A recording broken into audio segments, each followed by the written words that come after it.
İstədiyim dövr ərzində o qədər maraqlı hadisələr olub ki, məsələ uzun müddət yad cismi ağciyərlərdə gəzdirən sizin Yanşaq kənd sakini, bunlar uşağı xəstələndirirlər, uşağı aparırlar Gəncəyə, Gəncədə uşağa ağciyər vərəmi diaqnozu qoyub göndərirlər vərəm institutuna.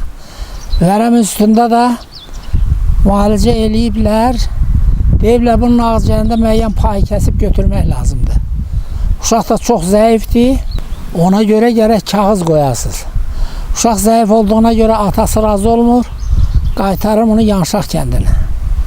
Yanşaq kəndində evlərinə çatanda bizim rayonda milisioner Səfər vardı. Bu Səfərin qohumları olur bunlar.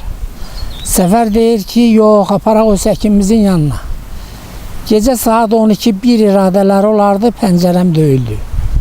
Açdım qapını, bunlardı, baxdım uşaqda tənəffüs çatmazlığı, uşaq boğulur, artıq axır nəfəsidir. Getdim, səhərə qədər xəstə ilə məşğul oldum, az yüngülləşmə oldu. Birinci sutka keçdi, ikinci sutka saat 2 iradələrində Səfər yenidən gəldi yanıma, uşağa bir də bax, aparıram artıq ölür. Bir də getdim xəstəxanaya. Buna sos elədim, qusturucu dərmanlar müəyyən ki, bəlğəmi tamam xaric eləcəklərdən. Adətən belə görmüşəm, uşaqlar ölənə yaxın onun ağzından son bir nəfəs çıxır. Belə bir son nəfəs uşağın ağzından çıxdı, elə bildim da öldü. Bu, ağız dolusu çirkli bəlğəm qustu. Gördüm bir şey yerə dəydi, səs elədi. O sanitarkaya dedim ki, aş görək o nədir?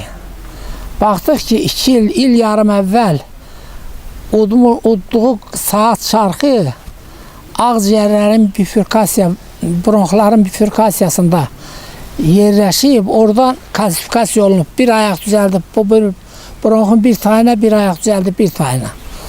Açdıq, sildik, çıxartdıq, baxdıq ki, bu kiçik saat çarxıdır. Anası başına vurdu ki, bu mənim evim yıxılsın. Bu saatı evdə söymüşdü, uşağımda oynadı. Neçə dəfələrlə mən onun əlindən alıb tullamışam bunu.